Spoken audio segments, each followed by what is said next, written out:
ચંદ્રપુરથી જે બ્રાહ્મણોને અહીંયા સ્થાપિત કર્યા એ સોંપરા બ્રાહ્મણ સમાજ છે।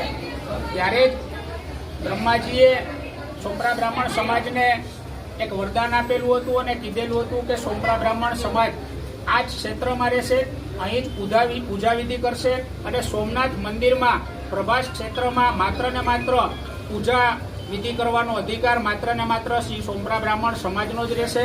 આ સદીઓથી હાઈલું આવે છે। સોમનાથ ટ્રસ્ટનું નિર્માણ તો 1947માં હમણાં જ થયું છે, એટલે હજી હમણાં જ આવનારા 2-3 વર્ષ પહેલા જે સેક્રેટરી આવ્યા છે યોગેન્દ્ર દેસાઈ, એના જળ વલણને કારણે ક્યાંક ને ક્યાંક ગામને અને સોંપરા બ્રાહ્મણ સમાજને અલગ કરતા હોય એવો આ નજારો હાલ દેખાઈ આવે છે।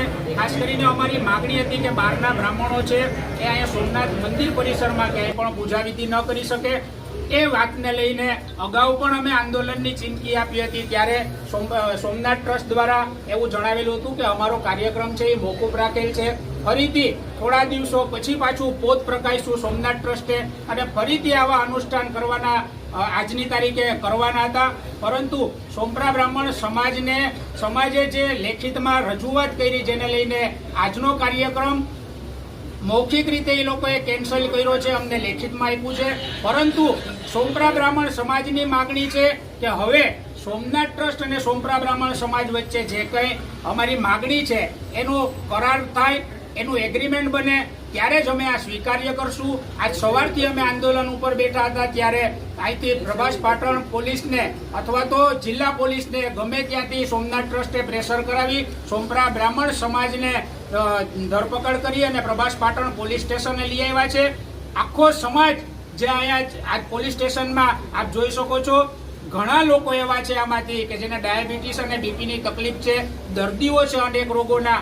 હમણાં જ એક બેન છે અમારા સમાજના દીકરી છે, એની તબિયત સિરિયસ થઈ જતા હમણાં જ એને દવાખાને ખસેડેલ છે। આવા હજી અનેક દર્દીઓ થાય એની તમામ જવાબદારી, સંપૂર્ણ જવાબદારી યોગેન્દ્ર